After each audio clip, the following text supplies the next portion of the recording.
ready. Good morning, everyone. It is not Groundhog Day. It is February 12th, and I'm just going to welcome you to today's council meeting. We will start with a public hearing. So I will open the public hearing at 9, or I declare the public hearing for Bylaw 2053-24 open at 9:01 a.m. So I will ask Planning and Development to explain the purpose of the hearing. The purpose of this hearing is to receive public input on Bylaw 2053-24 to add childcare service as a permitted use in the Downtown District Overlay District and to amend and streamline the specific use provisions for childcare services. Has notice of this hearing been provided in accordance with the applicable legislation and the bylaws of the City of Wetaskiwin? Yes, the public hearing was advertised as follows. As required, it was advertised on the city website as of January 22nd, as per the requirement from the Municipal Government Act, Section 606. Additionally, it was advertised on the city's social media pages on January 22nd, advertised in the Pipestone Flyer on January 25th and February 1st, and notices were sent by mail to directly affected organizations and adjacent property owners on January 25th. I will now request that Planning and Development provide their report regarding this matter. Thank you, Deputy Mayor. The city's Planning and Development Department has received an application for a childcare service for a property in the Downtown District Overlay District. This use is neither permitted nor discretionary in that district, and so an amendment is required to Section 6.21 of the Land Use Bylaw to add the use and allow the development permit application to be approved.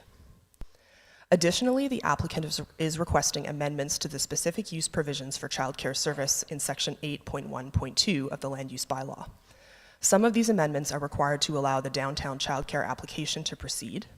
Others are recommended by administration to improve the clarity and applicability of the specific use provisions. All of the amendments, if approved as set out in Bylaw 2053-24, will apply to all future applications for a childcare service. Have we received any written submissions? And if so, read them into record. Administration has not received any written submissions. At this time, I will call upon anyone who wishes to speak directly to Council on this matter.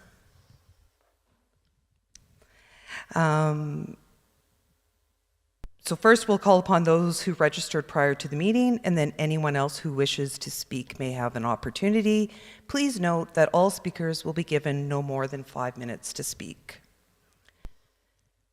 Is there anyone present wishing to speak on this matter? Is there anyone present wishing to speak on this matter? And a third time, is there anyone present wishing to speak on this matter? I would like to thank everyone for their presentations at this hearing. Council will discuss and debate this matter later in this meeting. I declare this public hearing closed at 9:04 a.m.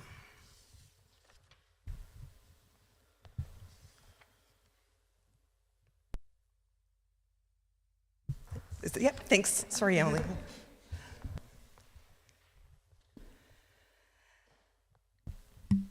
And at this time, I will like to call to order the regular council meeting for February 12th, 2024 at 9 a.m., or at 9:04 a.m., excuse me. So first we have open mic. Is there anybody here wishing to speak for open mic? Good morning. At this time, I will ask somebody for the approval of the regular council meeting agenda. Go ahead, Sue. Thank you. Through the chair to council, we would, administration would like to add the arena ice extension.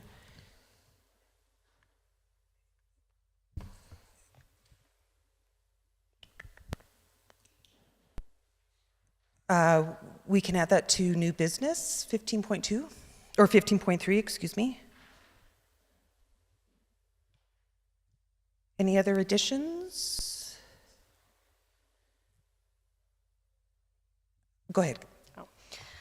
I move that council approves the regular council meeting agenda for February 12th, 2024 as amended. Any other comments, additions? Beautiful. I will call for the question. Those in favor? Carried. Item 5, adoption of the minutes. Go ahead, Councillor. I'm going to forget your last names because it's going to be that kind of day. Elliott. Good morning. I would move that council, excuse me. I move that council, adopts the regular council meeting minutes for January 22nd, 2024 as presented. Thank you, Councillor Elliott. Are there any additions, amendments? Hearing none, I'll call the question. Those in favor? Oppose? Nope. Yep. Carried. I would move that, sorry, my eyes. I would move that council adopt the special meeting minutes of February the 5th, 2024 as presented. Any additions, comments? Hearing none. Those in favor? Carried. Wonderful. So we will move on to number 9, Committee of the Whole Staff Reports for Information. 9.1, the 2023 Year-End Development Statistics Report.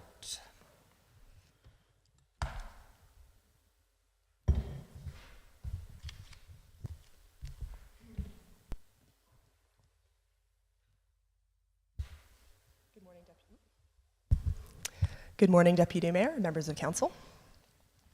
In 2023, Planning and Development approved 52 development permits and 76 building permits. The department also completed 3 land use bylaw amendments in support of development applications and approved 3 land subdivisions.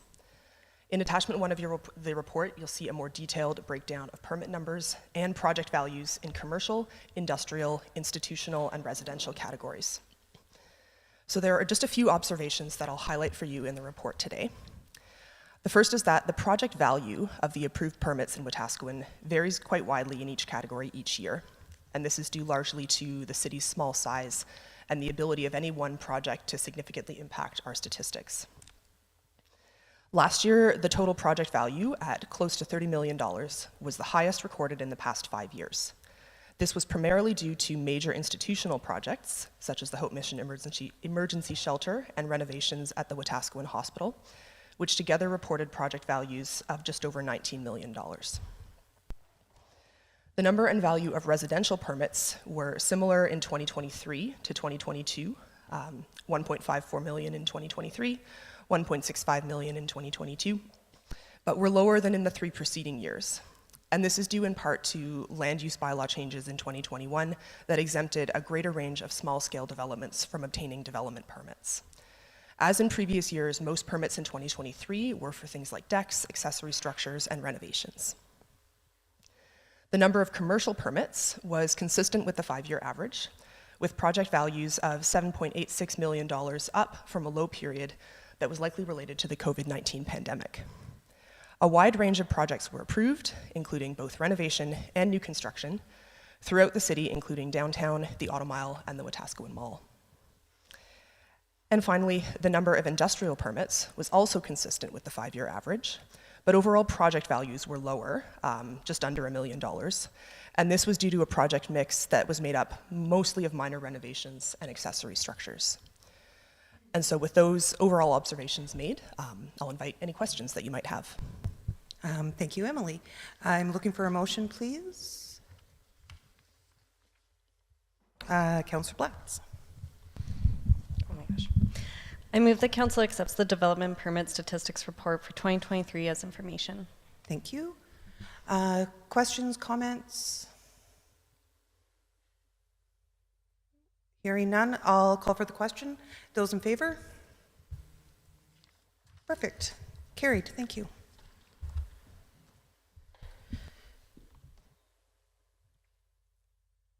We will move on to 9.2, the Whistleblowing Annual Report.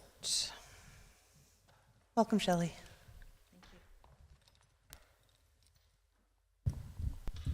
Good morning, Council. I'm here this morning to present the 2023 annual whistleblowing report. Sorry, wasn't speaking into the mic. Just as a little background, the whistleblower program is a critical component of effective corporate governance and reflects the city's ongoing effort to support open, ethical, accountable, and transparent local government. The city's whistleblower program provides an avenue for employees, contractors, residents, and other stakeholders to confidentially report allegations of wrongdoing, including accounting, internal controls, auditing manners, bullying and/or harassment, conflict of interest, theft, unethical conduct, and contraventions of municipal policies or directives, and federal and provincial legislation, just to name a few. The 2023 year in review includes 5 whistleblowing complaints that we received in total for that year. 2 were categorized as other. 1 was a fraud/theft. 1 was ethics violation, and 1 was discrimination. Of those 5 complaints, 1 complaint was determined to not meet the requirements under the whistleblower policy, CO-050, and was directed to the outside agency referenced in the complaint and closed. Another complaint was also determined to not meet the requirements under the whistleblower policy, CO-050, and was investigated under the City's Council Code of Conduct Bylaw and deemed unfounded and was closed. The disposition of the remaining 3 complaints were unfounded, and those complaint files are also closed. In terms of cost, the whistleblower program runs about $2,600 in an annual fee. There were no legal costs associated with the whistleblower complaints in 2023. I think that concludes my report. I'm happy to take any questions. Well, wonderful, thank you. Go ahead, Councillor Billingsley. Thank you. I move that City Council receives a report titled Whistleblower Annual Report dated February 12, 2024 as information. Thank you. Any questions, comments? Hearing and seeing none, I will call for the question. Those in favor? Carried. Thank you. We are already at number 10, staff reports for decision, and we'll start with 10.1, the authorization of Royal Canadian Armed Forces Flyby.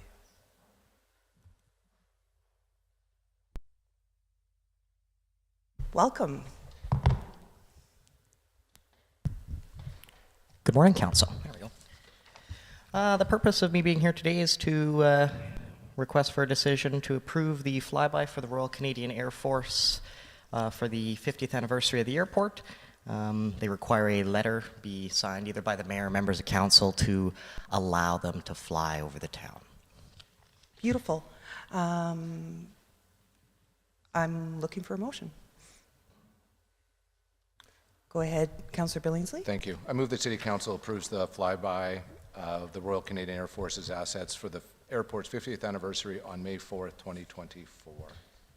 Any questions or comments? Councillor Elliott. Thank you.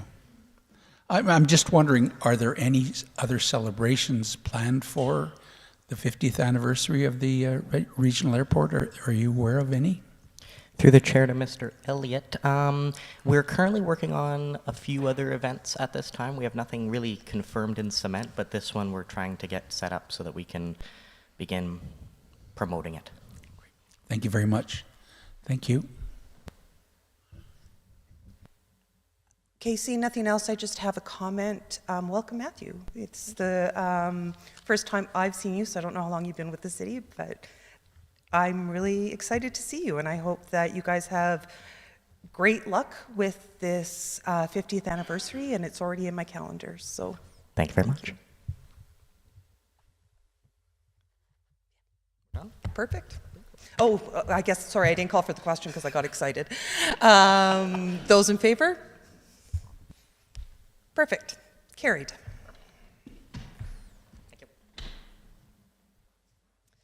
Moving on to 10.2, options to replace the BoardRider at the Manluk Center. Welcome, Natasha.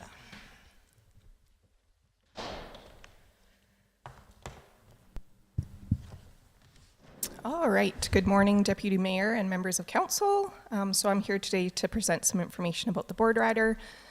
So as many of you know, the BoardRider is a surf simulator located in the Manluk Center that was installed when the facility was constructed. The feature generated approximately $10,000 a year in revenue and cost about $66,000 per year to operate. In 2020, the ride was closed due to the COVID-19 pandemic, and the holding tanks where the turbines are located was drained. When COVID restrictions were lifted in 2022 and staff went to start the ride, it was noticed that the turbines would not operate properly. Administration had an engineer from the company that installed the feature come on site to assess the unit, and they confirmed the turbines were seized and would need to be removed and repaired. So in June of 2023, administration brought a funding request forward to council to have the turbines removed and inspected for a cost of approximately $11,000. Council did not approve the request and asked that administration provide further information on what other features could be suitable for the space where the BoardRider is. An aquatic specialty company provided two other viable options for the space. So the first would be an indoor splash pad, children's play area for a cost of $850,000 to $900,000 plus GST. The second option could be a teach pool that could be used for swimming lessons for a cost of $850,000 to $900,000 plus GST. So in addition to these two options, council could decide to repair the BoardRider or close the feature permanently. The advantages and disadvantages of each option are outlined in the attached table. So next steps, administration is recommending that a survey be conducted to receive community input on the options presented, and council would then have that information to help inform a decision ahead of the 2025 budget cycle. So that concludes my presentation. I'd be happy to take any questions that you may have. Thank you, Natasha. I will entertain a motion, please. Councillor Elliott. I move that City Council directs administration to conduct a community survey on the options presented by administration in this report to help inform Council's decision on this item ahead of the 2025 budget cycle.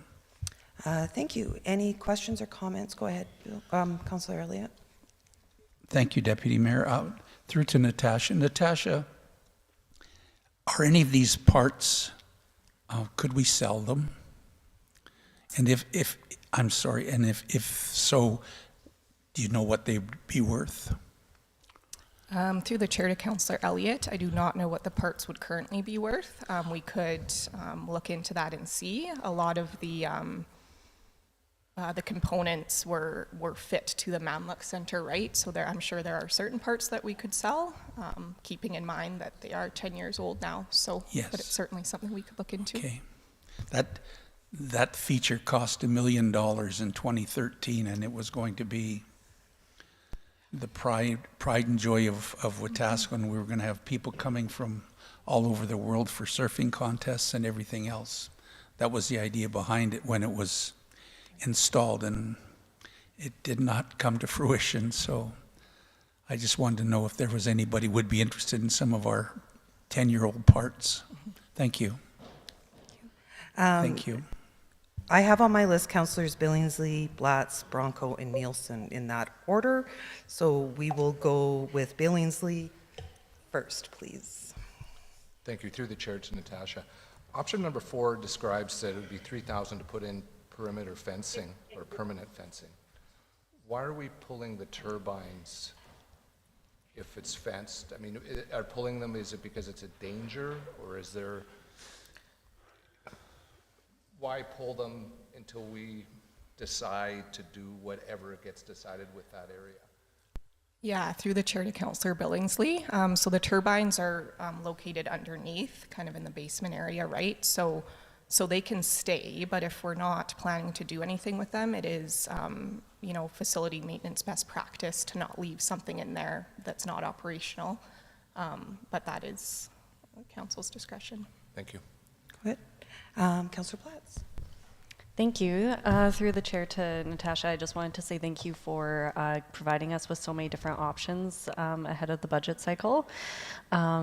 This is going to be very helpful in determining like what next steps are, and I'm happy that we're going to put it out to the community because ultimately the rec center is for the community. So hearing what their comments are in regards to the 4 different options will be very interesting and really helpful. So thank you very much.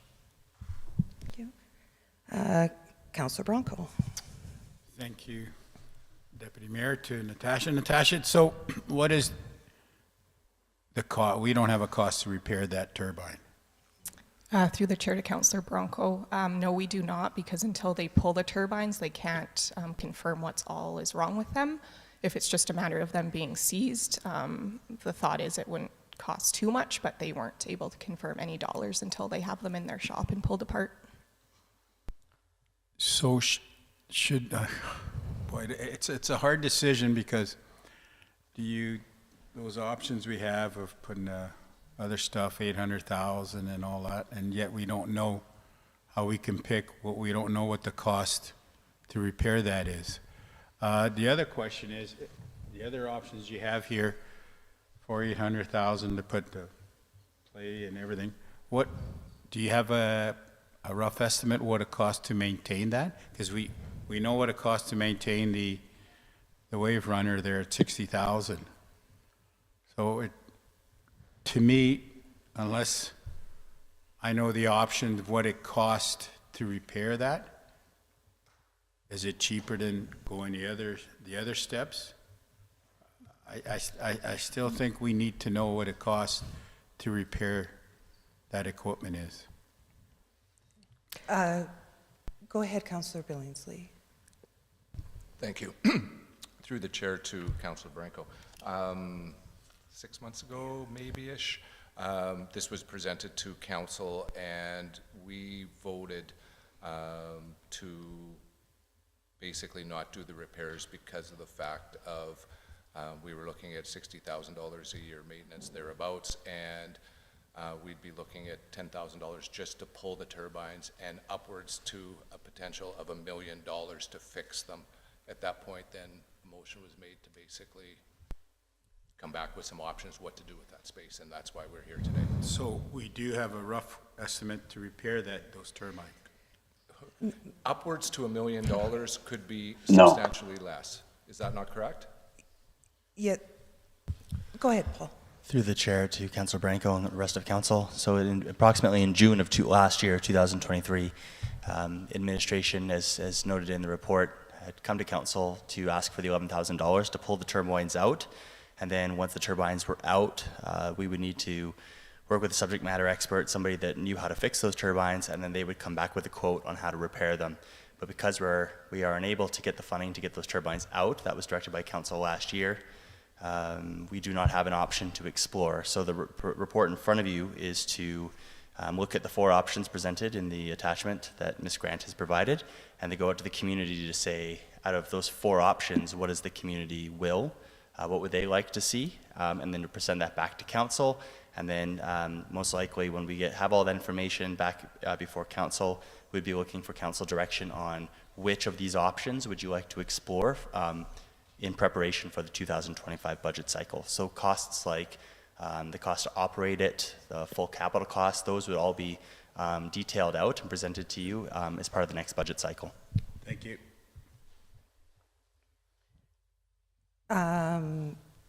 Is this related directly to that, or can I go to Councillor Nielsen? Yeah. Go ahead, Councillor Nielsen. Thank you. Can you hear me all right? Perfect. Thank you. Just a couple of comments. The first comment is on what kind of revenue was generated.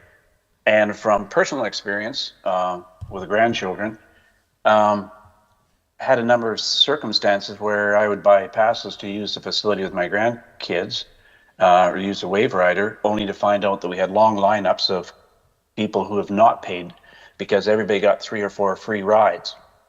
And so it became a point, why would I buy a ticket when my grandkids can get 3 or 4 free rides? So I think some of the practice was to market it, but as long as you're giving it away for free, why would anybody actually spend the money, extra money to, I guess, get a pass for the wave rider. The second part of this is I'm a little concerned with option 3. I understand and agree with what Councillor Billingsley said. However, if we're putting this out to the community, I'd like to see all options explored. And option 3 to me is really, I think, somewhat misleading. It says repair or replace the BoardRider for between $20,000 and $1 million. And going to Councillor Bronco's comments, I think it's awkward for the community to respond. I would like to see option 3 broken down into 2 parts. And so option 3A would be to remove and inspect the turbines and repair them if possible up to $200,000. And option 3B would be to replace the BoardRider completely for $1 million. And I think the public would be able to tell us whether they want us to have a look at replacing it and spending up to $200,000 to replace it. And then, of course, if the cost came in higher than $300,000, then that one could be well thrown out the window. But I'd like to see option 3A cleaned up a little bit to give people a better clarity in what their options might be. Thank you. Thank you, Councillor Nielsen. I'm just going to ask you really quickly, and I apologize because there's some technical issues happening and I wasn't fully paying attention. So option 3A was to remove and... remove, inspect, and repair them up to $200,000. Remove, inspect, and repair up to 200 or 200,000. Yeah, thank you. And And then 3B would be to replace the cost of the BoardRider completely at $1 million. So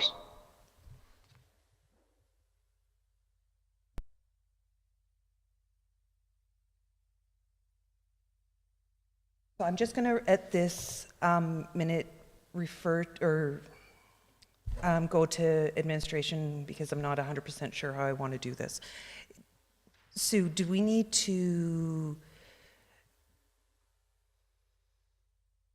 how would we put that into this motion? Through the chair to council, I don't think you need to amend the motion. Sorry, I'm just trying to find it right here. Because we can change the options and it not affect the motion. So if council wants the attachment changed, we can go forward with those without changing the motion. But you would need approval for all of... So could I do a straw poll? Yes. Like, is that the... Okay, so at this point, I'm going to turn us into, or redirect us to that straw poll to see who would like options 3A and 3B included in the direction that we're giving should this motion pass. That makes sense to everybody? Perfect. Go ahead, Councillor Bronco.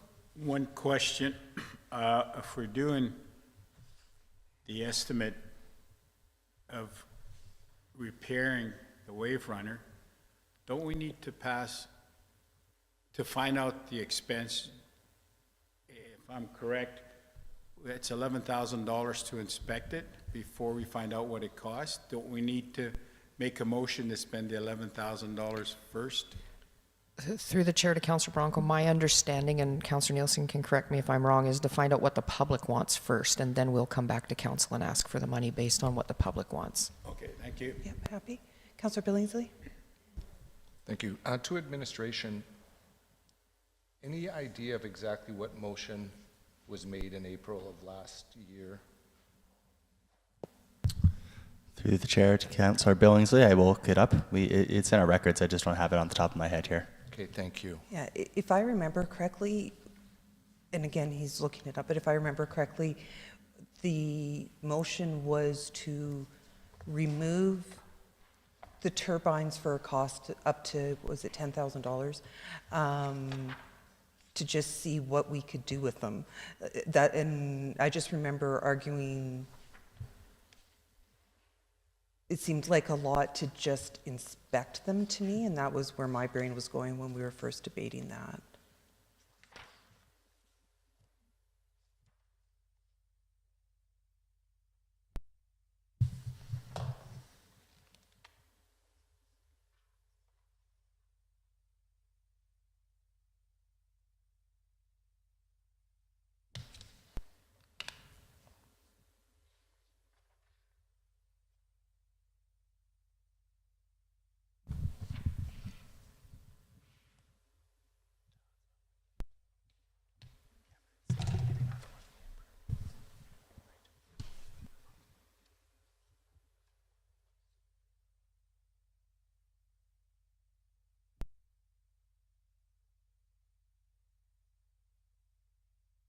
Councillor Blatz.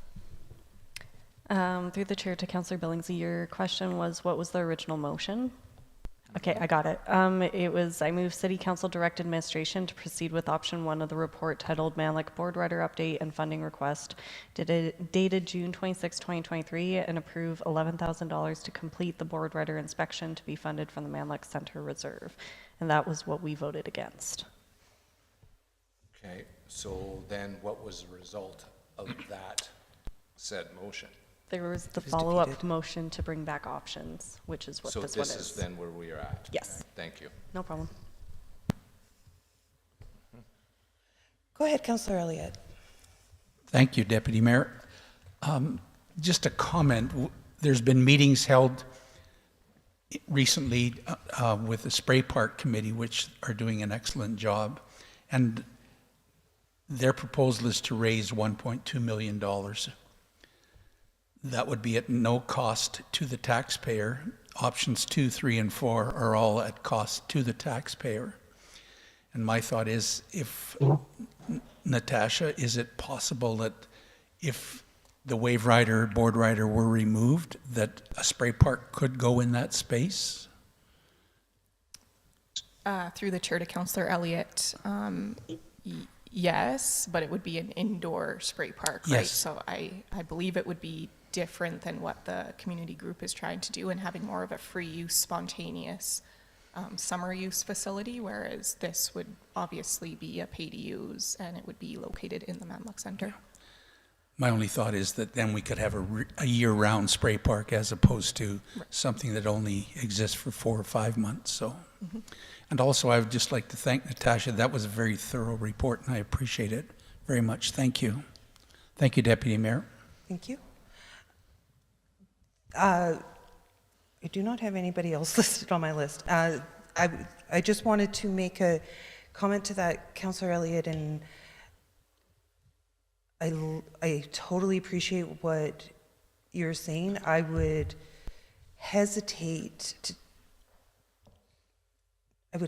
if this is going to be an option, I would want to ensure that we're speaking to the Spray Park Committee,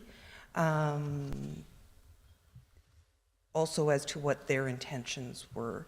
So, But not directing option them. 1 says repurpose the space to accommodate an indoor splash pad / children's play area. So I'm not making something up. No, I didn't say that you were. I just wanted to better understand, was the comment to move the proposed spray park into there or to have a second one? My thought would be to move it inside and have some sort of access to it that everybody would still be able to do it for free. Yeah, and So just, I would just like to see if we're going to spend $1.2 million on a spray park, that it would be used year-round as opposed to only for 4 or 5 months. That's my only point. no, and I understand that. All I'm saying is before we put that out to the public, I would like to see us talk to the Spray Park Committee to see if that's something that they would be interested, if they're interested in, if they're out in the public raising $1.2 million, and we know from those discussions that that is including a playground and some exercise equipment. It isn't just the splash park itself, that they've been contacted about it. That's all I want to make No, sure. is they're that- doing the fundraising, so Yeah. they should be able to direct where the funds go. I Yeah. understand that. Perfect. So Thank you. was that clear in that discussion, what we're hoping for? Perfect. So I'm still going to go, or I'm still still on our straw poll. Those in favor of adding options 3A and 3B? Opposed? Carried. Back to the original motion, which I believe I know what it was to conduct this community survey to help inform council's decision. Anything else? Seeing none, I will call the question. Those in favor? Opposed? Carried. Thank you. Thank you. Go ahead. Madam Chair, could I ask if council would like administration to engage the Spray Park Committee on those discussions? Could we get a motion, please? Sure. Someone? I would so move. So the motion is to direct administration to engage with the Spray Park Committee. To determine if, to determine the allocation of their funds. Is that clear enough for you? And that sounded weird, I'm sorry. Madam Chair, through the context of this discussion plus the motion, I think we've got what we need, so thank you very much. Any questions, comments? Seeing none, I will call those in favor. Opposed? Carried. Aye. Oh, carried. Still, 2 opposed. Thank you.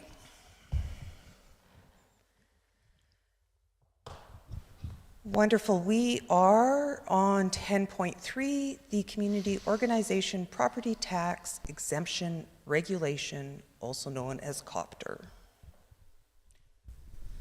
Good morning, Council. This is Rachel presenting on behalf of Toulouse for finance on this object. So the community nonprofit organization operating within the city of Wetaskiwin may request property tax exemption under the Community Organization Property Tax Exemption Regulation, aka COPTER. Most of the affected properties have been exempt from property exemption for many years, and their operations and goals have remained largely unchanged. The Community Organization Property Tax Exemption Regulation sets out the criteria and conditions by which municipality can make decisions to grant property tax exemption to nonprofit organizations. So a community organization is defined by COPTER as an organization where membership is voluntary but restricted to residents of a specific area, and that is formed for the purpose of A, enhancing the quality of life for the residents of the area or enhance the program, public facility, or services provided to residents of that area, or B, providing nonprofit or sporting, education, social, recreational, or other activity to residents of the area. The property is to be used for the purpose listed above at least 60% of the time that the property is in use. The properties summarized in the RFD have been completed their property tax exemption application for 2024. There's quite a few, but some of the big names are the Wetaskiwin Senior Center, Boys and Girls Club, the Theater Society, the Heritage Museum, the Masonic Hall, the Moose Lodge, and the Agriculture Society. I'm just kind of just listing a couple that I recognize. The complete table may be found in the attachment 4. It's called the List of Nonprofit Properties and Organizations. Administration is satisfied that the operation of these organizations at these properties continue to satisfy the criteria for COPTER. It would be advantageous to require reapplication every 3 years instead of annually, because the operation of service of most nonprofit organizations do not change significantly from year to year, and this will conserve time and paperwork for administration as well as the affected nonprofit organization. The property assessor reviews nonprofit exemption annually and informs finance of any changes in occupancy. As per COPTER section 17, bracket 2, At any time during the 3-year period, the city will be able to request information from these nonprofit organizations to ensure ongoing compliance with relevant legislation and eligibility for property tax exemption. Most of the properties have been exempt for several years. However, application must be received and filled per COPTER. At the time of this RFD, some applications have not been received. However, these will be brought to council for approval once they have been received. So there is 2 requests for decisions. We kind of phrased it as 1 right now, but we actually intended to be phrased as 2.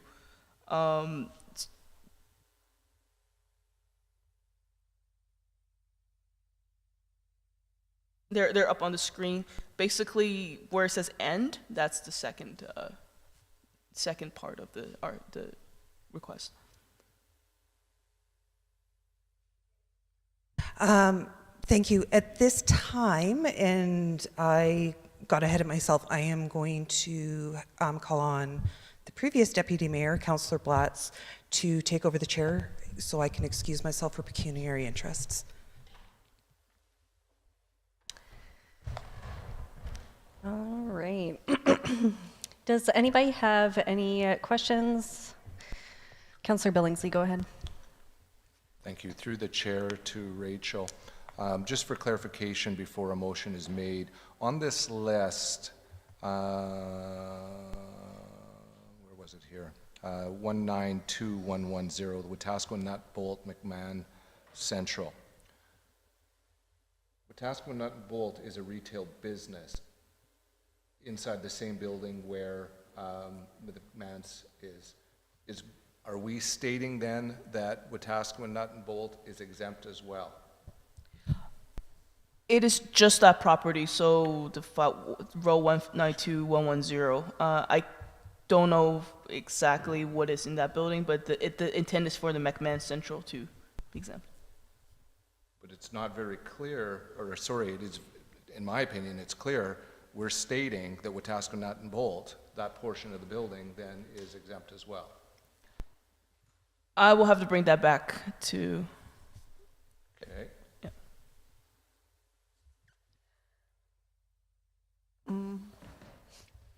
Because I know where you're going with that. And it's making me wonder if we can't vote on this until we have that information. I think that would be wise.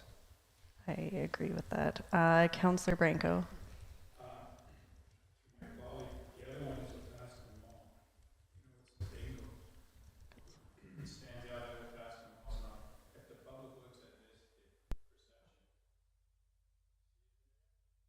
Yeah. 11:30. Yeah. Mm-hmm. Councillor Elliott. Thank you. I was just wondering, we have the Salvation Army thrift store, but we do not have the Salvation Army food bank. Now, does that mean they haven't sent in an application yet, or I'm just wondering why they aren't on the list? And I did ask this question ahead of time.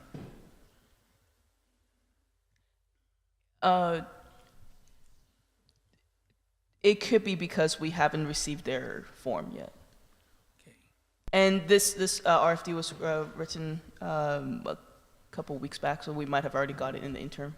But I can double check that for you. Okay. Thank you very much. Thank you. Sue?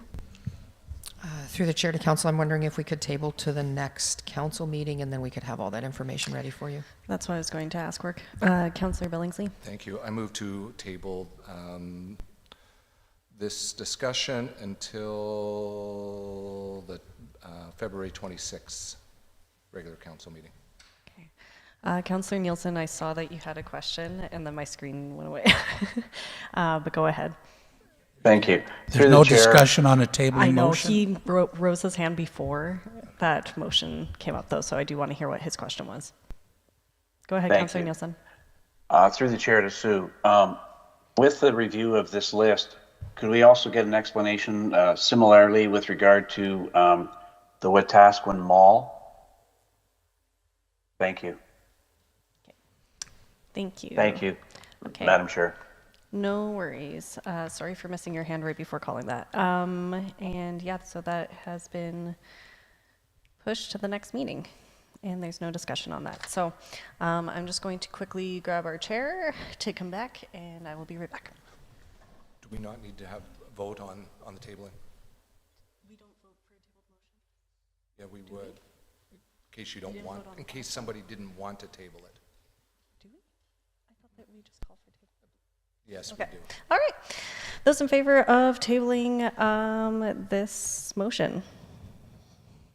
Perfect. And carried. All right. Now I'm going to grab her.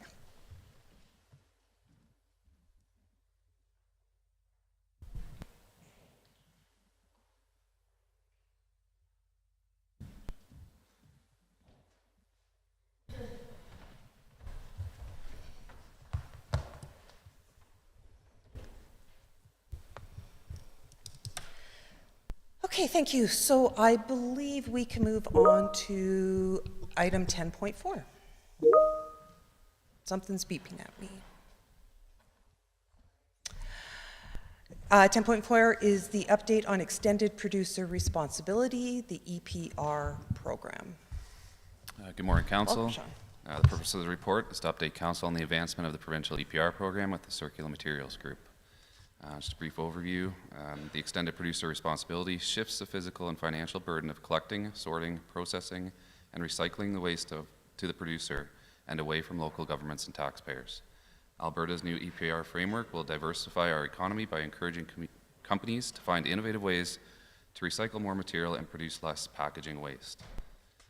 So the update is that Circular Materials will be rolling this out in a two-phase approach. Phase 1 will be initiated in April of 2025, and that will be the takeover of the current program offered by communities. So in our case, it'll be the takeover of the recycling center. With this Phase 1 approach, there is the option for the city to continue to operate in the current method, and Circular Materials will provide funding for both labor and equipment. The other option is for Circular Materials to hire a contractor and completely absolve the city of any responsibility. Phase 2 will begin in October of 2026, which will be the implementation of a curbside recycling program. This phase is intended to match the community's garbage collection process, so in our case, curbside, at which point they will take over. A contractor will be acquired through Circular Materials, and all city operations will cease to exist. That is the update for now. Any questions? Excellent. Thank you, Sean. I will look for a motion. Councillor Platts. I move that City Council directs administration to proceed with the Circular Materials to oversee the extended producer responsibility program transition. Thank you. Any comments or questions? Councillor Elliott? Thank you, Deputy Mayor. Through to Sean. Sean, could you just explain one more time about composting and what's going to be happening, just so everybody is clear that might be listening in? Yep, so through the chair to Councillor Elliott, in May we'll be rolling out a curbside organics program where we collect grass clippings and household compost. That will be done through our current garbage collection contract with E360, and they will take it all to a processing facility. Will it be trees and branches too? If it fits in the bin, in the carts, yes. But otherwise, we'll continue to accept them at the landfill. So there will be separate carts for composting? There will be green carts, yes. And there will be no extra cost to the citizens of Wetaskiwin? That is correct. And then, if we proceed with the motion today, will it come back to council as to what we do with the recycling center?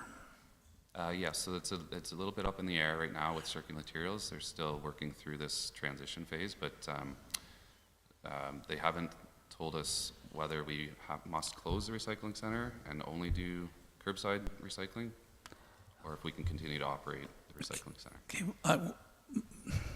where does council's decision come in on this?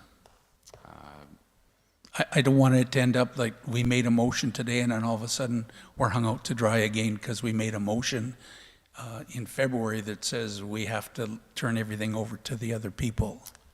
So this program is entirely optional. The EPR altogether is optional for cities to choose whether they participate or not. Right, and this is to reduce basically cardboard in our community. It's all materials, recyclable materials. Oh, I thought the EPR program was more about packaging. It's cardboard, plastics, paper. It's everything that we collect at the recycling center. Okay. All right, thank you very much. Oh, just one last comment. I would really appreciate, and I did send this out previously too, that whatever we do, that communication starts as early as possible, that we don't send something out a week in advance saying, hey, next week we're composting. I would really like to make sure that the public is aware of what we're doing, when it's starting, and exactly what we're going to be doing. So administration has already seeked out the assistance of a consultant to help us with the communication program, as well as working with our communications group. Thank you very much. Thank you, Sean. Thank you, Deputy Mayor. Thank you. I have on my list Councillors Nielsen, Billingsley, and Bronco in that order. So, Councillor Nielsen, go ahead, please. Thank you very much. I guess like Councillor Elliott, I'm a little bit confused because when in the presentation it's talked about all the different options with regard to circular materials, but the motion, while it hasn't been put on the floor before us, is directing administration to proceed with circular materials to oversee the EPR.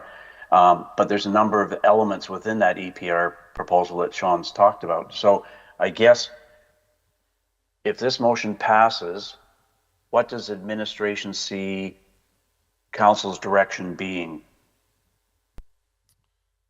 Through the chair to Councillor Nielsen, from my perspective, it would just be to continue to work with circular materials on their phase-in of this program. And then in relation to Councillor Elliott's question is, who dictates, I guess, the level of programming, for example, at the recycling center? Is that us to saying we want a manned center or an unmanned center, or is it circular motion saying, here's what we're prepared to provide? It would be up to council to decide that. If you wanted to remand the operation, the recycling center, we could do so prior to the takeover by circular materials, and then they would continue to operate in the same fashion. So if we decided for them to take over the recycling center, would be based on what is currently the practice at that time? Yes, or they can choose to exceed our practice as well. And that would be even better if you can negotiate that. Thank you very much. Do my best. Thank you. Councillor Billingsley? Thank you. Thank you. To Sean through the chair. Who is Circular Materials? And I guess the question is, was this an RFP that went, are they a company or are they a government organization? How is it that we're using them, not ABC Materials? Through the chair to Councillor Billingsley, I can't really answer that right now. They are a private organization tasked with rolling out this program. Tasked by us or the provincial government? I believe the province. Yeah, through the chair to Councillor Billingsley, as Sean just said, this is all through the provincial government that are legislating the EPR program. So they're selecting the contractors that are acceptable to utilize in this province. Okay, so an RFP was not sent out by, we're told we're using Circular. That's correct. Thank you. Perfect, thank you. Councillor Bronco, please. Sean, through the chair. Sean, question to ask you on your compost. We're going to have some bins compost. People take their garden stuff and their leaves. What if you have more than, like, I'm visually looking at the container that puts your compost, your leaves, your garden. What if you have access? Do you wait 2 weeks for that leaves and everything, or what do we do? Because we all know if you got a big yard and you rake your leaves, there's a bag, it fills your container, but if you have 2-3 bags, where do you take that? Through the chair to Councillor Bronco, we will continue to accept it at the landfill. Kathy? Through the chair to the council, we did discuss this at the last meeting when we talked about the organics program. At this point, from basically May to end of October, it will be a weekly collection service, and then through the winter months, it would be bi-weekly. So if you did have additional material that does not fit in your cart, you could still take it to the landfill site where we compost now. Thank you. Anyone else? Seeing and hearing none, I will call for the question. Those in favor? Opposed? I think it's carried. Joe, it was opposed, just two? Yeah. Madam Chairman, was that motion on the floor? Yes. Thank you. Do you want me to call it again? If there is confusion? Okay, so I'm going to repeat the motion because I know that that was a long discussion. So the motion was move that City Council directs administration to proceed with circular materials to oversee the extended producer responsibility program transition. Any more comments or questions? Yes. Go ahead, sir. Thank you. I guess I'd like to ensure that we are clear in it. It was one thing when Sean said we will continue to have discussions with them, but this is now talking about proceeding to oversee the program. So the program includes recycling center, it includes compost pickup, it includes a number of elements. So are we agreeing that circular materials is going to take all of those responsibilities on? Thank you. Go ahead, Kathy. Through the chair to Councillor Nielsen, circular materials will only be handling recycling. Our organics program will still be handled through our current contract that we have with E360 Waste. Thank you very much. Anything else? To the motion, those in favor? Aye. Opposed? Carried. Thank you.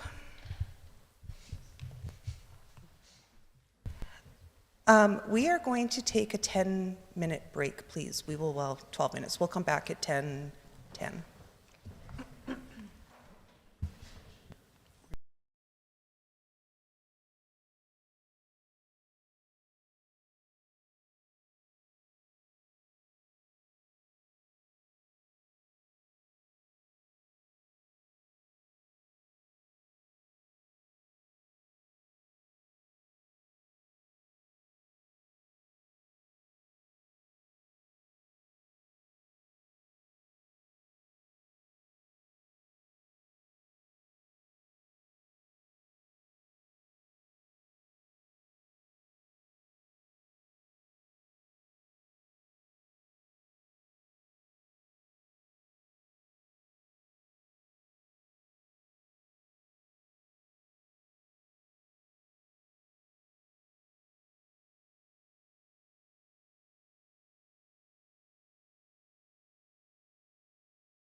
Okay, welcome back. For anybody who knows me, it is 10:10 and I'm never on time, so let's go. Item number 12, bylaws. Number 11. The council attendance reports are provided at the second regular council meeting. Sorry, I thought they were in there. Why is there a note? Okay. That's okay. Item number 12, bylaws.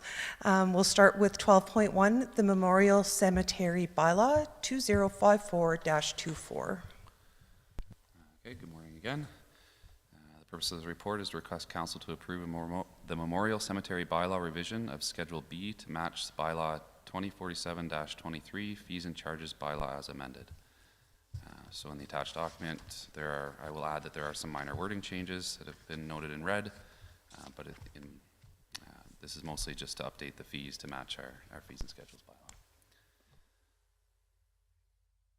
bylaw. Thank you, Sean. I will entertain a motion, please. Councillor Billingsley. Thank you. I move that City Council gives first reading to the Memorial Cemetery Bylaw 2054-24 as presented.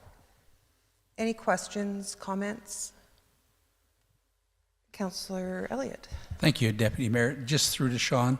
Sean, how do we coordinate this with the county as we have an agreement with them? Yep, so I've reached out to the county. They will need to take it to their council as well, and I believe they're going on February 26th. Okay. Thank you very much. Thank you. Thank you. Anything else? Hearing none, I will call for the question. Those in favor? Moved or carried, excuse me. I move that City Council give second reading to the Memorial Cemetery Bylaw 2054-24. Questions, comments? Those in favor? Opposed? Carried? I move the City Council give unanimous consent to third reading of Memorial Cemetery Bylaw 2054-24. Questions or comments? I'll call the question. Those in favor? Opposed? Aye. Carried. I move that City Council gives third and final reading to Memorial Cemetery Bylaw 2054-24. Last time. Any questions or comments? I'll call the question. Those in favor? Opposed? Carried. Thank you.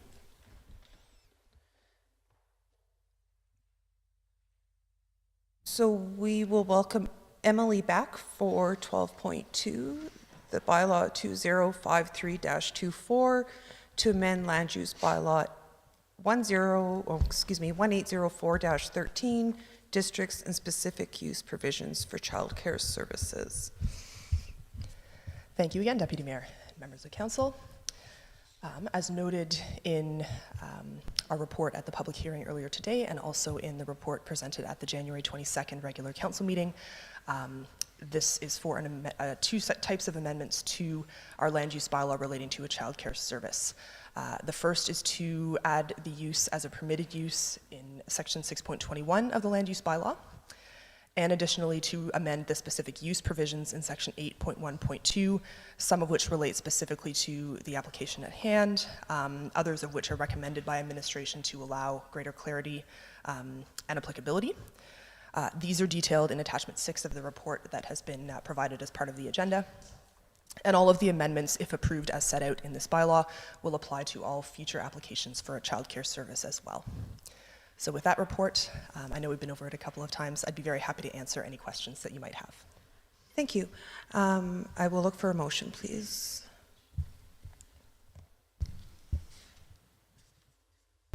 Go ahead. I move that City Council give second reading to bylaw 2053-24 to amend the districts and specific use provisions for childcare service as presented. Any questions or comments? Go ahead, Councillor Nielsen. One sec. Keep talking, sir. You're muted. Maybe I can unmute you. No, I can't. I don't have any control of your... I'm There we sorry. go. It's Perfect. it's kind of like being told to turn on my mic. Thank you very much, Madam Chairman. Through the chair to Emily. On 8.1.2, item number 3. Can you explain that to me in layman's terms, please? Outdoor play space shall not be in any required yard that abuts a public roadway. Through the chair to Councillor Nielsen, yes, just let me pull up my table here. Yes, thank you.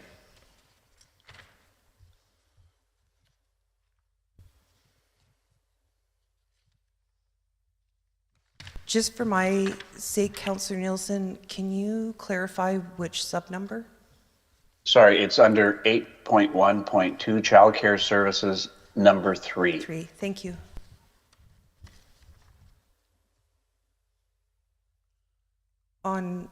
Go ahead, yes, Councillor Elliott. I see this as making sure that there's fencing and things provided so the young people don't run out into the street.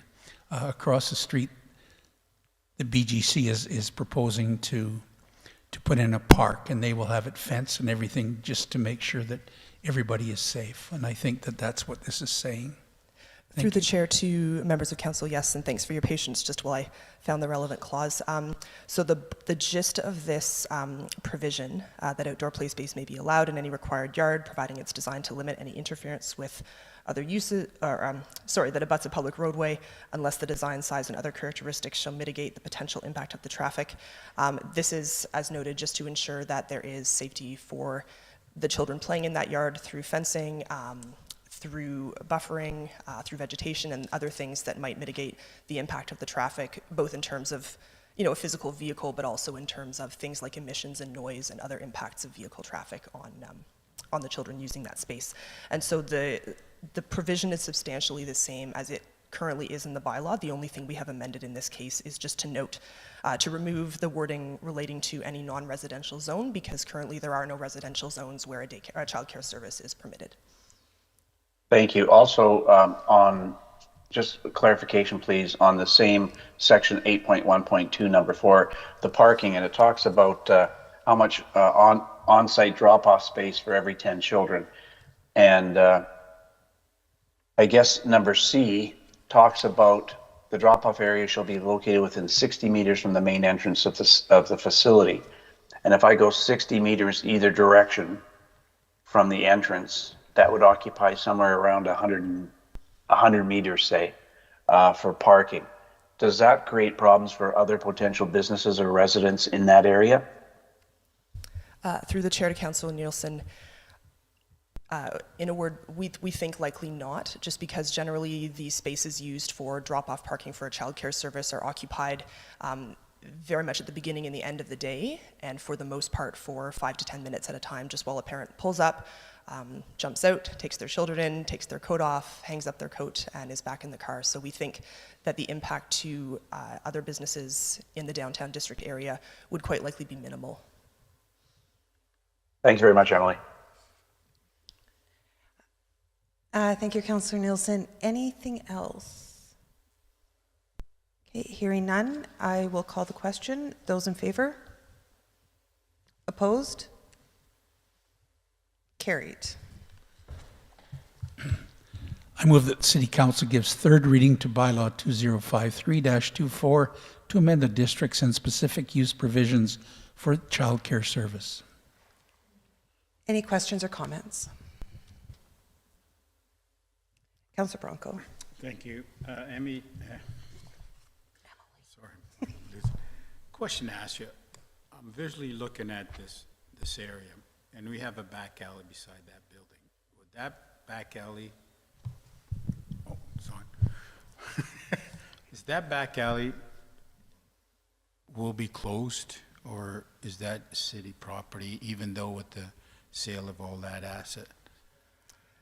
Through the chair to Councillor Branco, the site in question, and generally sites in the downtown area, most of them do have back alleys. That's a public right-of-way, and so it would remain open, and then the onus would be on the applicant through the site plan process and also their regulatory process that they go through with the provincial licensing authority to make sure that they are appropriately fenced, appropriately buffered, and so on from any traffic that might be in that back alley. Thank you. Councillor Elliott. Thank you, Deputy Mayor. Through to Emily. Just to clarify, that alleyway is, the parking lot was sold, correct? The individuals have purchased the parking lot as well as the building? For the site in question, yes, that's correct. They purchased the property. So is that gravelled area that goes from north to south or south to north, is that part of the property or is that a city alley? I'm sorry, I know I didn't send this ahead of time, but That's I was okay. just thinking after Councillor Bronco said that, I think it's on the west side of the building, and I'm wondering if that was just a road that was put in for convenience as opposed to making it an alley.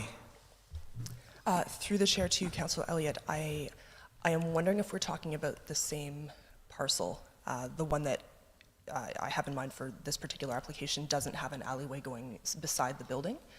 Are we not talking about the Memorial Center? No, this is a different location. Oh, so we're all confused. I'm sorry, I'm on the wrong thing too. That's then. okay.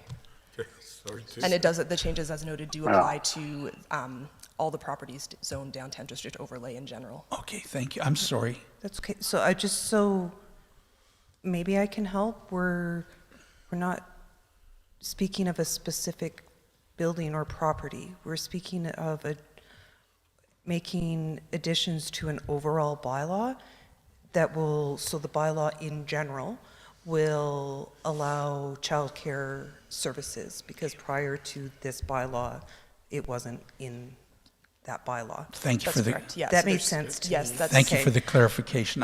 Sorry, I thought we were being more specific. Beautiful. Anything else? Seeing none, I will call for the question. Those in favor? Opposed? Yep. Carried. Thanks, Emily.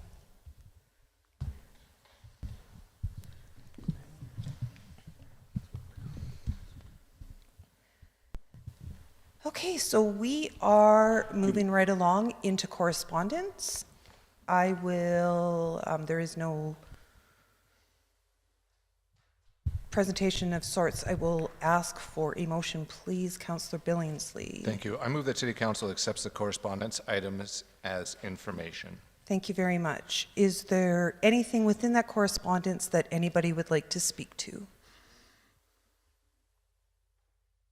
Go ahead, Councillor Elliott.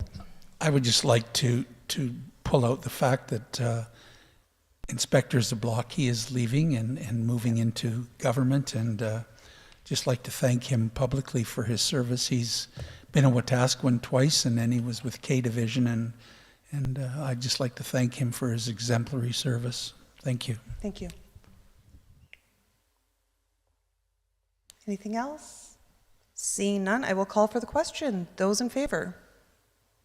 Carried. We have, I'm happy with you all. You're doing well. 10:24, we are on item number 14. Can I please have somebody make a motion to go into closed section? I move that City Council enter into closed session at 10:24 a.m. to discuss items pertaining to the Freedom of Information and Privacy FOIP Act, Sections 24, 27, and 29. Thank you, Councillor Billingsley. Those in favor? Carried.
my mic is on. I am looking for a motion to come out of closed session, please. Councillor Blatz. Those in favor? Carried. Moving on to new business. Is there anything anybody would like to add at this time? Councillor Billingsley. We had some discussion in closed session. I wonder if we need to add those at this time. So 3 items, I believe, all dealing with property. So I guess we'll have those as 15, 4, 5, and 6. Yep. So I have on my list that I made as we came that 15.4 would be surplus lots, 15.5 would be item 4, and 15.6 would be the Northeast Industrial.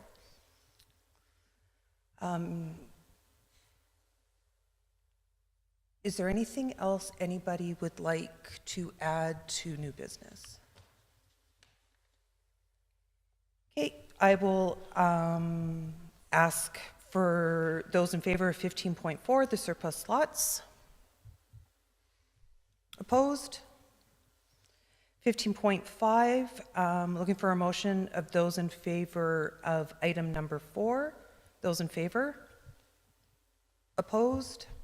Carried. And addition 15.6, looking for a motion of those in favor of the Northeast Industrial. Yeah, those in favor. Opposed? Carried. Thank you. So we will start with 15.1, please. Permission for mayor's attendance to the Canada's Recovery Capital Conference. Thank you to the chair and council. We had a request that had come in between the last meeting and this meeting from a mid-sized cities mayor's caucus requesting the mayor's attendance April 3rd and 4th in Calgary, and so this RFD is to obtain that permission for the mayor to attend. Thank you. I'll look for a motion. Go ahead, Councillor Elliott. I would move that City Council approves registration, per diems, travel and hotel for Mayor Gandam to attend the 2024 Canada's Recovery Capital Conference in Calgary, Alberta. Councillor Billingsley. Thank you. Through the chair to the mayor, what exactly is this conference about? They said, are all the mayors going, or was it specific to you? Because something that Sue had said, something about they requested you to be there. Is that because you're the mayor of Wetaskiwin, or is that anything to do with president of Alberta Municipalities? It's for being the mayor of Wetaskiwin. Has nothing to do with Alberta Municipalities. Perfect. Anything else? Okay, to the question, or to the motion, those in favor? Opposed? Carried. We now will move to 15.2. Sorry, I can't say Wetaskiwin. The Wetaskiwin RPAP Attraction and Retention Committee. Good afternoon, Council. Have a administration is bringing forward a notice of motion for Council to join the Rural Health Professionals Action Plan, Attraction and Retention Committee, and to nominate a member of Council to sit on the committee. Administration has recommended 2 motions to comply with that purpose, and we'll ask Councillor Bill Elliott to speak to this notice of motion. Thank you very much. Deputy Mayor, we had a presentation at our last council meeting from this association, and I really feel very strongly that we should be part of this attraction and retention committee. We're losing doctors in Wetaskiwin. Some are retiring, and one just retired or is going to retire, and a replacement hasn't been found yet. And I think we need to show our professional people in Wetaskiwin how much we appreciate them and this will lead us to showing that appreciation through different acts and doing different things to attract and retain the doctors in our community. So I feel very strongly that we should be supporting this. Okay, thank you. Thank you. I will. Do you want me to make the motion Yes, too? please, sir. I would move that City Council directs administration to join RHPAP's Attraction and Retention Committee for the City of Wetaskiwin. Thank you. Any further comments, questions, opinions?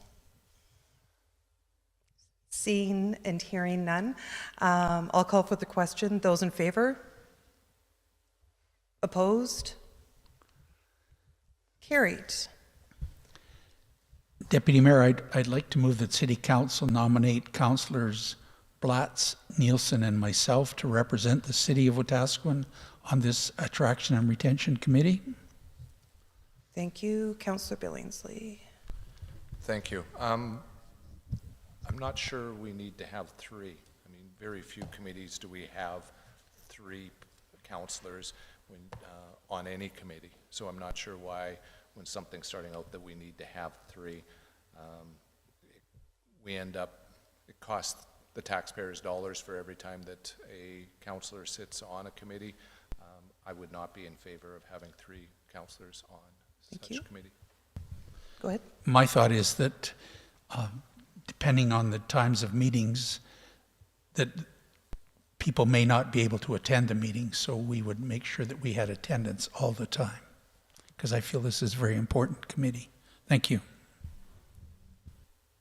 Councillor Billingsley. Thank you. But we don't have that stopgap in place for the library board or FCSS that people can't miss meetings. So I still will not be in favor of adding three.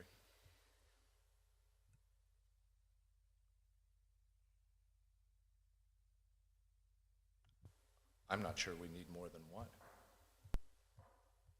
And so at this point, I'm going to ask, is there an amendment? Because on the floor, there are three named. Go ahead. I would Councillor Elliott. take my name off the list.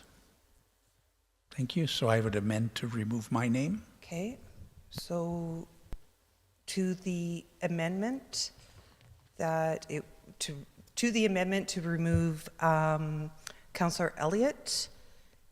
Comments, questions? Madam Chairman, Yes, sir. I would be prepared to remove my name and act as an alternate.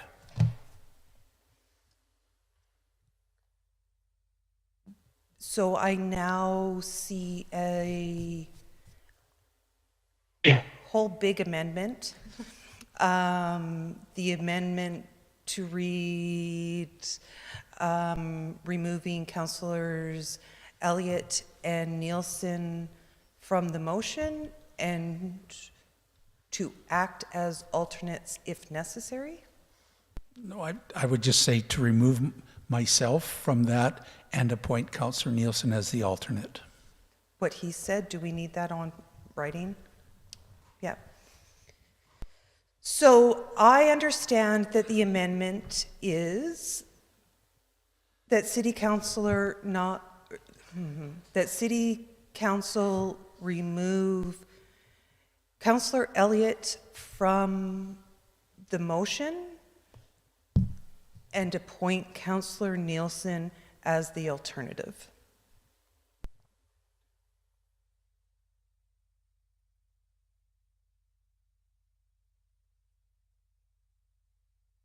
We are happy with that. I see no other hands. So to the amendment, those in favor? Opposed? Carried. So now the motion on the floor is that City Council nominate Councillor Blatz to represent the City of Wetaskiwin on the RHPAP Attraction and Retention Committee. Anything further, questions, comments? Go ahead. We don't need to have that Councillor Nielsen will serve as an alternate? That was in the amendment. Yes. Okay, I will add, thank you. What you said before. No, I think you're right.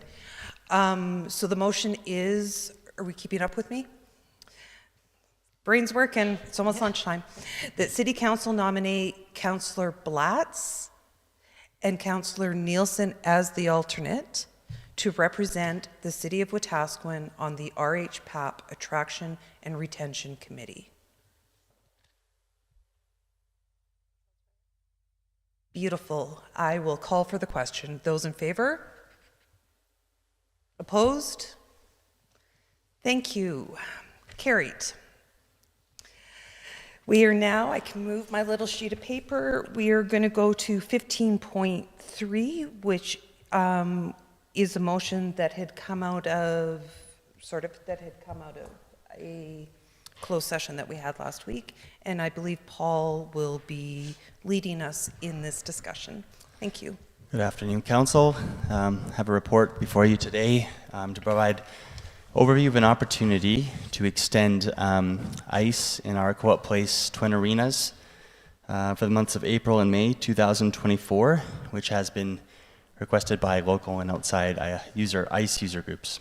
So just a bit more of the context around the request. Our administration has received a request from the following, from a number of user groups to extend the 2024 ice season in Co-op Place Arena until the end of May. This includes Wetaskiwin Minor Hockey Association, Wetaskiwin Regional Public Schools, the Capital City Knights Hockey Club, which is out of Edmonton, and the Dark Horse Hockey Club, which is out of Camrose. We have attached letters of support for extending ice into the end of May 2024 for Council's reference. And the way we've structured this report and presentation today to help Council make a decision is to provide an overview of our current service level in providing ice in the arenas, the condition of the arenas, proposed service level, and potential service level impacts of a decision to extend spraying ice until the end of May is approved. So with our existing service levels, we typically provide ice in Arena 1. It opens the third week of August each season. And in Arena 2, we open the Tuesday after the Thanksgiving holiday. Both ice sheets are available until March 31st annually. However, in the past, occasionally we have left ice in longer to accommodate special events as per the direction of Council. And in 2021, in April, Council did approve a short extension just for the 1 month. We have in the past as well, if demand is low, we have closed Arena 2 earlier in March in previous seasons as a cost savings measure and to allow our recreation facility staff to start work with their outside duties. So the condition of the Co-op Place arenas, we have 2 arenas, Arena 1 and Arena 2. During the 2024 budget cycle, Council did approve funding to conduct maintenance of the Arena 1 ice plant. The Arena 1 compressor is slated for maintenance in 2024 and will need to be serviced soon after the arena is closed for the season. Delaying this work later in the season into the spring or summer could result in Arena 1 not being ready for when it opens again in August 2024. I will note that when the temperatures dipped to close to minus 60 degrees, it was Arena 1 that were causing us the issues, and so the compressor work that is slated is very much priority for that facility. Arena 2 has not been considered for spring ice in the past as a result of poor installation, which requires the equipment in the plant room to work harder to keep the ice in a playable condition. As you know, in the fall of 2023, a brand new ice plant was installed, and it's now a lot more efficient and practical option for Council to consider a spring ice season. We have consulted with both Associated Engineering as well as Icon Mechanical about Arena 2 ice plant operating until the end of May, with administration's concerns that potentially warm weather might make it more difficult to operate. But both consultants have noted that they don't see any issue extending the ice plant now that we have a more efficient ice plant in place. So the proposed service levels in extending ice in Arena 2 until the end of May 2024, administration estimates that 22 ice slots would be utilized on a weekly basis if Council were to approve that decision. As we noted, some of the support letters that administration received also indicated that there may be a potential for community group to host a hockey tournament in Wetaskiwin, and I believe as of per last week we have confirmation that those tournaments are interested in playing into the spring months. So the service level impacts is where we've done most of our analysis. The current staffing model within the recreation facilities team includes 4 full-time operator staff, One of those positions is currently vacant, plus one full-time supervisor. The current staffing model cannot accommodate operating the arena facility for 2 additional months without additional resources. We do require our staffing model to allow for coverage in the event that staff are sick, on personal leave, away on vacation, or away at training. Council could consider providing funding to hire additional staff, and based on the staffing model I've described above, administration would require 1 additional full-time operator staff for the full 2 months to provide the proposed service level. So that would be 1 additional full-time operator, and then we would have 2 full-time staff overseeing the spring ice on a full-time basis until the end of May. Administration is currently interviewing for the recreation facility full-time vacancy and may be able to offer additional positions if funding was approved. However, there is no guarantee that the talent pool for these vacancies would provide capable staff.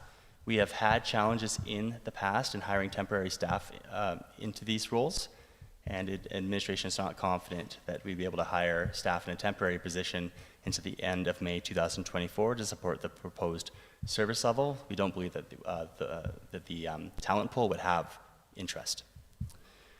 Approving a decision to extend the ice until the end of May utilizing internal resources would impact the following services or planned maintenance. So on the books, we have repair, maintenance, and preparation of city sports fields and ball diamonds. So typically when our recreation facility staff, when ice season ends, they typically essentially turn their focus outwards towards the ball fields and sports fields. Removal of ice in Arena 1 and rollout of turf for community groups.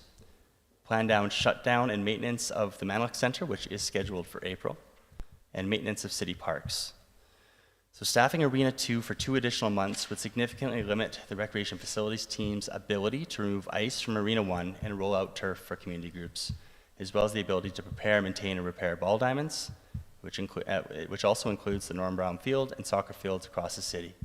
In speaking with other internal departments, the upcoming maintenance shutdown of the Manluk Center limits other resources that may have been able to help the recreation facilities team in the past.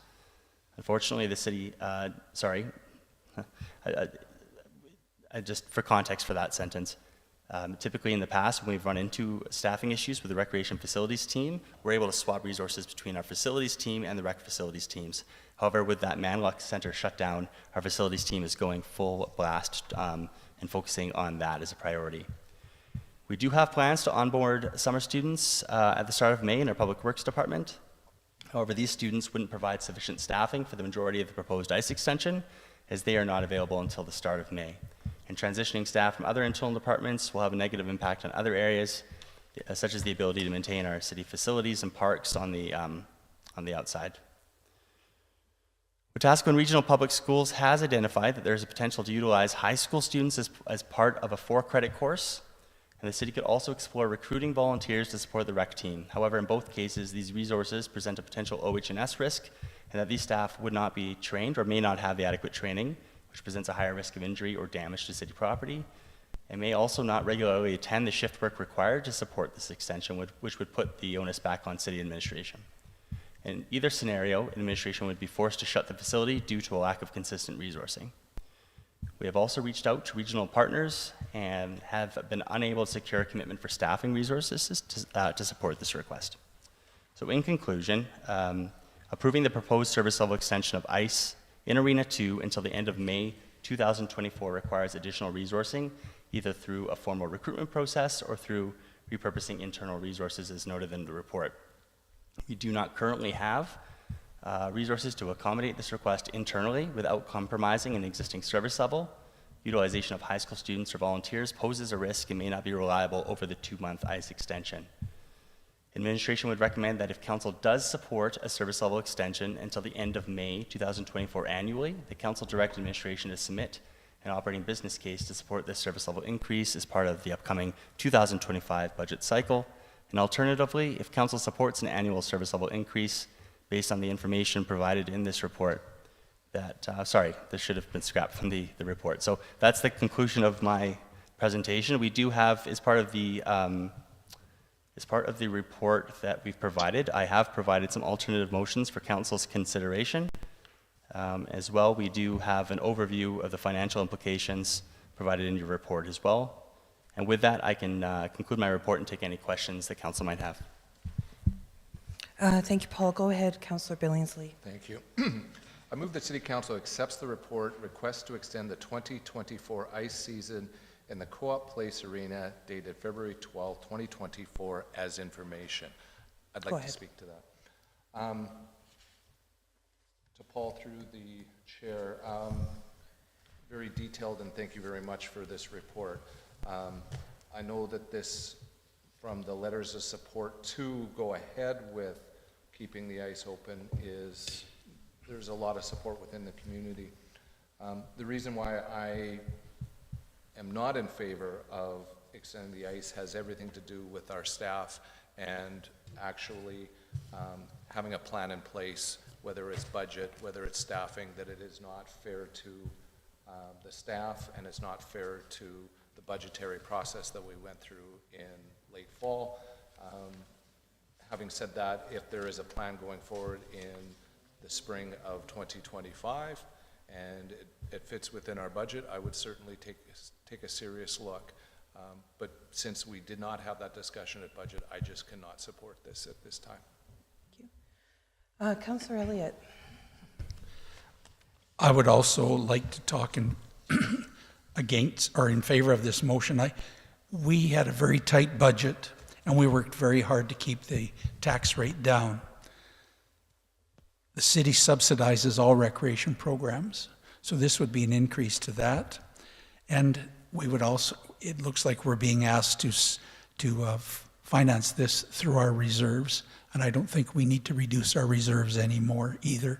I think if the group comes in with a plan for the 2025 budget with an explicit business case, then I think that would be up to council to consider it at that time. Thank you. Thank you. I believe I see nothing else. Perfect. I will call for the question. Those in favor of receiving this as information? Opposed? Carried.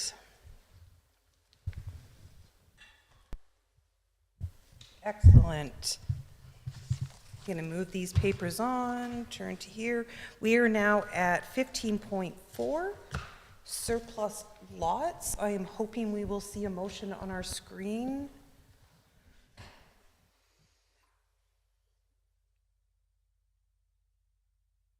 This is coming out of closed session.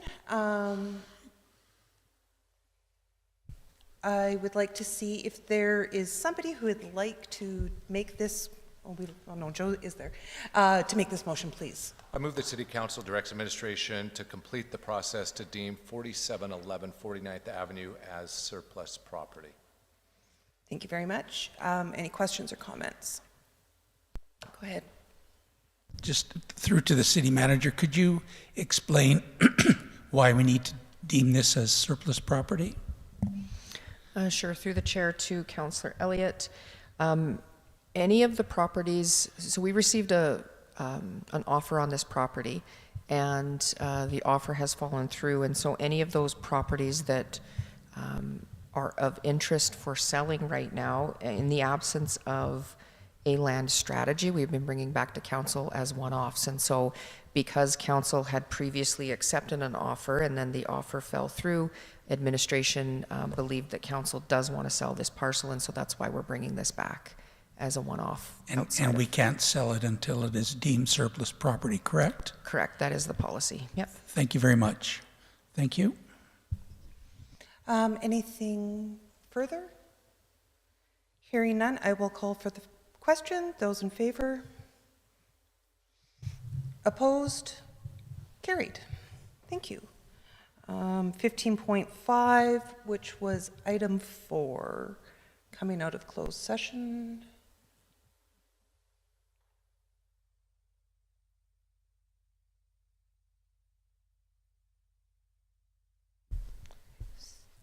I move the City Council directs administration to counter offer on item 4 as discussed in closed session. Any comments, questions? Hearing none, those in favor? Opposed? Sounded like the computer, maybe. Carried. Here we go. Item number 15.6, the Northeast Industrial.